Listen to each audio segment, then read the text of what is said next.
નમસ્કાર, આપ જોઈ રહ્યા છો ન્યૂ ભારત ન્યૂઝ અને હું છું ધ્રુવી।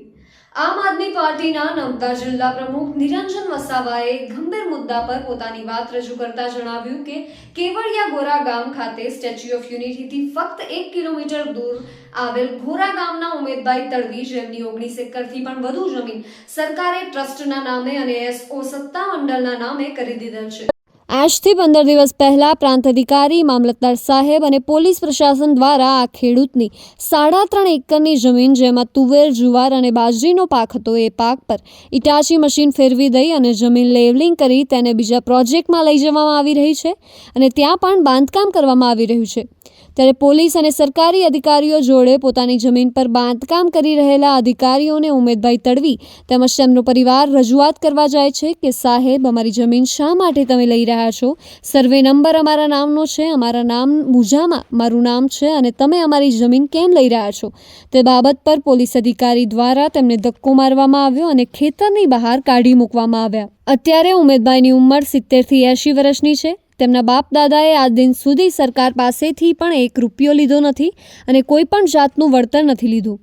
ત્યારે તેમને આઘાત લાગતા છેલ્લા 15 દિવસથી ઉમેદભાઈ તડવીએ જમવાનું પણ છોડી દીધું છે અને તેમની તબિયત બગડતા તેમને આજરોજ રાજપીપળા સિવિલ હોસ્પિટલ ખાતે લઈ જવામાં આવ્યા। તેમની સાથે વાતચીત કરતા તેમને જણાવ્યું કે સાહેબ, મારી 19 એકરની જમીન લઈ લીધી છે।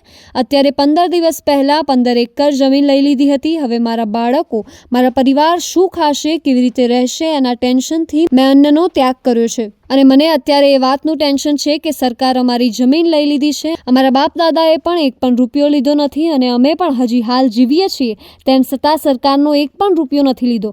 સરકાર નવા પ્રોજેક્ટ લઈ આવે છે, અમારી જમીન ઉપર મોટા બાંધકામો કરે છે અને અમારી જમીનમાંથી અમને કાઢી મૂકી રહ્યા છે। અમે જમીન વિહોણા થઈ રહ્યા છે। એનું ટેન્શન આવતા મેં જમવાનું છોડી દીધું છે। આ બાબતે તેમણે રજૂઆત કરી તો અમારે સરકારને કહેવું છે કે તમે આદિવાસી વિસ્તારમાં આદિવાસી સમાજના લોકોની જે જળ, જંગલ અને જમીન છે તેની પર તમે કબજો કરી આપણા દેશ અને રાજ્ય તેમજ આ વિસ્તારનો વિકાસ કરી રહ્યા છો, અલગ પ્રકારના પ્રોજેક્ટો લાવીને। તો અમારે દેશના વડાપ્રધાન નરેન્દ્ર મોદીને કહેવું છે કે જે લોકો પોતાની જમીન આપી રહ્યા છે, આજે તે લોકો જમીન વિહોણા થઈ ગયા છે। આજે તેમને કોઈ પણ જાતનું વળતર ચૂકવવામાં આવતું નથી અને તમે એક કરીને જે આદિવાસી સમાજ લોકોની જે જમીનો પર બાંધકામ કરી અને નવા પ્રોજેક્ટ લાવો છો, તમે વિકાસ કરો છો, પણ વિકાસની સાથે જે લોકોની જમીનો ગઈ છે તેવા લોકોને યોગ્ય ન્યાય આપો। આજે લોકો ટાવર પર ચડી જાય છે, ઉપવાસ કરે છે, આંદોલન કરે છે, તેમ છતાં પણ સરકારમાં બેઠેલા સરકારી અધિકારીઓ અથવા ધારાસભ્ય, સાંસદ, રાજ્યના મુખ્યમંત્રી કે દેશના વડાપ્રધાનને પણ આ ગરીબ લોકોની વેદના સમજાતી નથી। 30-31 ઓક્ટોબરે આપણા દેશના વડાપ્રધાન નરેન્દ્ર મોદી આવી રહ્યા છે। અમે દેશના વડાપ્રધાનને કહેવા માંગીએ છીએ કે તમે દર વર્ષે સરદાર વલ્લભભાઈ પટેલ સાહેબની જન્મજયંતિ ઉજવવા આવો છો। અત્યારે 150મી જન્મજયંતિ છે। આ જન્મજયંતિ નિમિત્તે તમે આજે તમામ જમીન વિહોણા જેમની જમીનો ગઈ છે એવા ખેડૂતોને ન્યાય આપો, જેથી કરીને આવનારા દિવસોમાં એમનો જે પરિવાર છે એ પરિવારનું જીવન ગુજરાન ચાલે અને એ લોકો સુખ શાંતિથી રહે। તમે આમ તો લાખો કરોડો રૂપિયાના અલગ પ્રોજેક્ટના નામે તમે પ્રજાના ટેક્સના રૂપિયે તાઇફાઓ તેમજ કાર્યક્રમો તો કરો છો, પણ જે લોકોએ જમીન આપી છે એમને પણ ન્યાય આપો એવી દેશના વડાપ્રધાન નરેન્દ્ર મોદીને અમારી નમ્ર અપીલ છે। 31 ઓક્ટોબરે અમને અને આ ખેડૂત પરિવારોને મળવાની મુલાકાત આપે અને અમને યોગ્ય ન્યાય આપે એવી પણ અમે માંગણી કરી રહ્યા છીએ। આજે એમની તબિયત ખૂબ જ ખરાબ છે। આજે સરકાર શ્રી હમણાં 30-31 ઓક્ટોબરે દેશના વડાપ્રધાન શ્રી નરેન્દ્રભાઈ મોદી સાહેબ અહીંયા ગાડી આવે છે। નરેન્દ્ર મોદી સાહેબ અને મુખ્યમંત્રી સાહેબ અને અહીંના લોકલ ધારાસભ્યશ્રી અને સાંસદ સભ્યશ્રીને અમારે એવું કહેવું છે કે જે લોકોની તમે જમીનો લીધી છે અને દર વર્ષે તમે મોટા કાર્યક્રમો કરો છો, લાખો કરોડો રૂપિયાના તમે પ્રોજેક્ટો લાવો છો, અહીં અલગ પ્રકારના ભવનો લાવો છો, પણ જેમણે બાપ દાદા વખતથી જે લોકો ખેડતા આવ્યા છે એમની જમીન તમે કબજે કરી લીધી છે, પચાવી લીધી છે અને એ લોકોને આજ દિન સુધી કોઈ પણ જાતનું વળતર નથી આપવામાં આવ્યું। જમીનની સામે એમને જમીન નથી આપવામાં આવી। ત્યારે એ લોકો આજે આ એક કરીને ઘણા બધા એમના વડીલો હતા એ પણ મૃત્યુ પામી ગયા લડાઈ લડતા અને આજે આ ઉમેદભાઈ છેલ્લા 15 દિવસથી જેમણે ખાવાનું બંધ કર્યું છે એ પણ અહીંયા એમણે મગજનું સંતુલન એમણે ગુમાવી દીધું છે। ડૉક્ટર શ્રી જોડે અમારી વાત કરતા ડૉક્ટર સાહેબ શ્રી અમને જણાવ્યું કે એમણે છેલ્લા 10-15 દિવસથી ખાધું નથી, એટલે એમની તબિયત થોડી વીક છે અને એમની જોડે પણ ચર્ચા વિચારણા અમે કરી તો એમણે પણ અમને જણાવ્યું કે સાહેબ અમને એટલું ટેન્શન છે કે જે અમારી જમીન હતી એ જમીન પર આ સરકારશ્રીએ કબજો કરી લીધો છે. તો આવનારા દિવસોમાં મારા બાળકો અને મારા પરિવારશ્રીઓ જેમનું આની પર જીવન ગુજરાન ચાલે છે તો એ લોકો કેવી રીતે જીવશે? આ સરકાર જે તાનાશાહી કરે છે તો એ સરકારને પણ અમે કહેવા માંગીએ છીએ કે ખરેખર તમારે વિકાસ કરવો હોય તો વિકાસ કરો, એની જોડે અમારો કોઈ વિરોધ નથી, પણ કમસે કમ વિકાસ કરો છો તો જે લોકોએ જમીનોનો ભોગ આપ્યો છે દેશના વિકાસ માટે, ગુજરાતના વિકાસ માટે, પોતાના જિલ્લાના વિકાસ માટે, તો તેવા લોકોને યોગ્ય વળતર આપો, તેમને યોગ્ય ન્યાય આપો. ક્યાં સુધી એ લોકો ટાવરો પર ચડી જશે કે એ લોકો આંદોલનો કરશે, ઉપવાસો કરશે, પોલીસ પ્રશાસન જોડે ઘર્ષણ કરશે, તેમ છતાં પણ એ લોકોને ન્યાય મળતો નથી. દેશના વડાપ્રધાન શ્રી 30-31 તારીખે આવવાના છે તો દેશના વડાપ્રધાન શ્રી અને તમામ મંત્રીશ્રીઓને અમે કહેવા માંગીએ છીએ કે તમે અહીંયા કાર્યક્રમો દર વર્ષે કરવા આવો છો, એવી જ રીતે આ વર્ષે પણ કરવા આવો છો. આજે દેશના વડાપ્રધાન આવે છે, 100 કરોડથી પણ વધારે એમનો ફક્ત 2 દિવસનો ખર્ચો છે.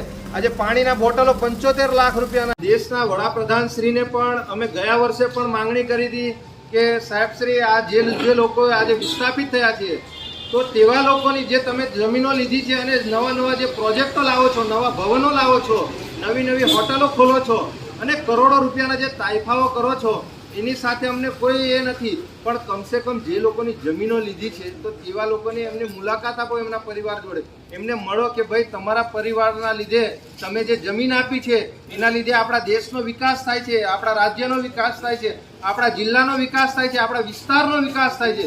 પણ તે બિચારા જે લોકોએ જમીન આપી છે તે લોકોને મળો તો ખરા, એમની મુલાકાત લો. એ લોકો મુલાકાત લેવા માંગે છે તો તમારા અધિકારી કે કોઈ નેતાઓ એમને મળતા નથી કે નથી. તમે આજે દેશના વડાપ્રધાન છેલ્લા 14-15 વર્ષથી છો, તમે એમની મુલાકાત નથી લીધી, નથી મુખ્યમંત્રીએ લીધી. એ બિચારાઓએ ના છૂટકે ટાવરો પર ચડી જવું પડે છે, એ લોકો ઉપવાસ આંદોલન કરે છે, ઘણું બધું ઘર્ષણ કરે છે. શું તમને સોશિયલ મીડિયા દ્વારા કે આ તમારી આ સરકારી તંત્ર દ્વારા આ બધું દેખાતું નથી? આ બધાની જમીનો લઈ લીધી છે તે આંખે પટ્ટા બાંધ્યા છે અને કાને પૂમડા નાખ્યા છે તો તમને લોકોને દેખાતું નથી? આ બધાની જમીનો લઈ લીધી. આ લોકોને ન્યાય આપો. આ લોકો ખરેખર એમની બાપ દાદાની જે વર્ષોથી જમીનો છે એ ખેડતા આવ્યા છે. આજે 15 દિવસ પહેલા જે ખેતરમાં તુવેર હતી, જેમાં જુવાર બાજરી હતી, એ ઈટાચી મશીન દ્વારા એમને ખેડી નાખવામાં આવી, બિલકુલ ઘાટની બાજુમાં જે સુરપાણેશ્વર મંદિર છે. અને જમીનો આ ખાતેદારની છે, એમાં સર્વે નંબરમાં એક ખાતેદારનો બોજામાં નામ છે, એમનું દરેક જગ્યાએ નામનો ઉલ્લેખ થાય છે, પણ તેમ છતાં આજે સર્વે નંબરમાં નામ હોવા છતાં, બોજામાં નામ હોવા છતાં પણ આજે ટ્રસ્ટના નામે કરી દો છો. તો એ કયા સંવિધાનમાં લખેલું છે કે કોઈની પણ જમીન બોજો કમી કર્યા વગર તમે નામે કરી લો? એટલે સરકારી તંત્ર દ્વારા આ એકદમ તાનાશાહી શાસન અમારા ટ્રાઇબલ વિસ્તાર અને આદિવાસી સમાજ પર થઈ રહેલું છે. એ આવનારા દિવસોમાં અમે બિલકુલ નહીં ચલવી લઈએ. દેશના વડાપ્રધાન શ્રી 30-31 ઓક્ટોબરે અહીંયા ગાડી આવે છે તો એમને આ જે વિસ્થાપિતો થયા છે એ લોકોને ન્યાય આપવો પડશે, તો જ તમે અહીંયા ગાડી કાર્યક્રમ કરજો. નિરંજનભાઈ વસાવા, આમ આદમી પાર્ટી, નર્મદા જિલ્લા પ્રમુખ. પુરા ગામ છે ત્યાં ગાડી જે ઘાટ આવેલો છે એ ઘાટની બિલકુલ બાજુમાં 3.5 એકર જમીન આ ઉમેશભાઈ કરશનભાઈ તળવીની એમની લઈ લીધી હતી અને પોલીસ દ્વારા અને અધિકારીઓ દ્વારા એમને અભદ્ર ભાષા તેમજ એમને ધક્કો મારીને પાડી દેવામાં આવ્યા હતા. એ વ્યક્તિએ છેલ્લા 15 દિવસથી ખાવા પીવાનું બધું જ એમણે છોડી દીધેલું છે. એમને આજે એમના પરિવાર દ્વારા રાજપીપળા સિવિલ હોસ્પિટલ ખાતે લાવવામાં આવ્યા છે. ડૉક્ટર સાહેબ શ્રીઓ કહે છે કે એમણે ઘણા દિવસથી એમણે ખાવાનું બંધ કરી દીધેલું છે અને એમને જે પ્રાઇવેટ આજુબાજુના જે હોસ્પિટલો છે ત્યાં નોર્મલી ટ્રીટમેન્ટ અપાવી હતી, પણ આજે એમને વધારે થઈ જતા, એમણે આટલા દિવસથી ખાવાનું ના ખાધું એના લીધે વધારે થઈ જતા એમણે રાજપીપળા સિવિલ હોસ્પિટલ ખાતે રિફર કર્યા છે. આજે ખૂબ જ દુઃખની બાબત એ છે, આજે દેશના વડાપ્રધાન શ્રી આવતા હોય, મુખ્યમંત્રી શ્રી આવતા હોય, આજે દેશના અલગ અલગ વિસ્તારના ઘણા બધા પ્રોજેક્ટો આ સ્ટેચ્યુ ઓફ યુનિટી પર ત્યાં પ્રોજેક્ટો કરવામાં આવે છે. લાખો કરોડો રૂપિયાનું જે બજેટ છે એ બજેટ દ્વારા ત્યાં ગાડી કાર્યક્રમો કરવામાં આવે છે, નવા ભવનો બનાવવામાં આવે છે. પણ જે લોકોએ જેમને જમીન આપી છે આજે એ લોકો આજે જમીન વિહોણા થયા છે. એમને આજે પણ આ સરકાર દ્વારા આજ દિન સુધી એમને ન્યાય નથી આપવામાં આવ્યો કે જમીનની સામે જમીન નથી આપવામાં આવી. આજે દેશના વડાપ્રધાન જ્યારે હમણાં 4-5 દિવસે આવે છે 29 ને 31 ઓક્ટોબરે, તો જે મંત્રીઓ છે, જે ધારાસભ્યો છે, જે સાંસદ સભ્યો છે, એમને પણ અમે કહેવા માંગીએ છીએ કે આવા જ આ જેવી રીતે ઉમેશભાઈ તડવી છે, એમની 19 એકર જમીન લઈ લીધી, પણ તેમ છતાં આજ દિન સુધી આ પરિવારશ્રીઓને આજે એક પણ ફૂટી કોળી 1 રૂપિયાની એમને નથી જમીન આપી કે નથી એમને કોઈ જાતનું વળતર આપ્યું. તો સરકાર શ્રી, જે દેશના વડાપ્રધાન શ્રી નરેન્દ્ર મોદી સાહેબને અમારે કહેવું છે કે ખેડૂતોની જમીનો લઈ અને તમે જે આ તાઇફાઓ કરો છો એ બધા તાઇફાઓ કરવાનું બંધ કરો. આ લોકોને જેમની જમીનો પર તમે લાખો કરોડો રૂપિયાના જે પ્રોજેક્ટો બનાવ્યા છે એ પ્રોજેક્ટોમાં પહેલા ખેડૂતો જેમની રોજીરોટી છીનવાઈ ગઈ છે, જેમની જમીનો છીનવાઈ ગઈ છે, એ લોકોને પહેલા યોગ્ય વળતર આપો, યોગ્ય ન્યાય આપો, ત્યારબાદ તમે આ બધા તાઇફાઓ કરો. આજે આ તમે જો ઉમેશભાઈ તડવી, જેમનું અત્યારે મગજનું સંતુલન બી ખોવાઈ ગયું છે, આ તમારા પોલીસ કર્મચારીઓ અને અધિકારીઓએ એમને ધક્કાધુક્કી કરી એમને પાડી દેવામાં આવ્યા. આજે એ વ્યક્તિની 70 થી 80 વર્ષની ઉંમર છે, એ વ્યક્તિએ છેલ્લા 15 દિવસથી ખાધું નથી. આજે ત્યાંનું પોલીસ પ્રશાસન હોય, ત્યાંના અધિકારી હોય, પ્રાંત સાહેબ કે કલેક્ટર સાહેબ કોઈ એમનું સાંભળતું નથી. એ લોકોએ વારંવાર અરજી આપી છે, પણ તેમ છતાં આ અધિકારીઓના પેટનું પાણી નથી હલતું કે નથી આ નેતાઓનું પેટનું પાણી હલતું. તમે આ ગરીબોની જમીનો લઈને આ તમે શું કરી રહ્યા છો? આ તમે વિકાસ કરો છો કે આ ગરીબોનો વિનાશ કરી રહ્યા છો? આ બધી માગી લીધું. હવે તો મારે તો જીવીને કંઈ કામ નથી. છોકરો કેવી રીતે જીવશે, તમે કેવી રીતે જીવશે, અમને કંઈ ખબર નથી પડતી કે અમે શું કરીશું આગળ. અમે કેવી રીતે જીવશું અમને કંઈ ખબર નહીં પડતી. સાહેબ, અમે સાહેબ અમારું 50 થી 60 જણનું પરિવાર છે, અમારું પરિવાર છે બધું સાહેબ, અમારું ઘરના જ છે બધા. અમે સાહેબ અમે એવું કહીએ કે ગમે તેને કરતાં સાહેબ અમને કહું કે દવા મૂકીને કહીને મારી નાખો અને તમે વિકાસ કરો. અમને સાહેબ અમે હોય ના અને સાહેબ અમને મારી નાખો સાહેબ, ગમે તે રીતે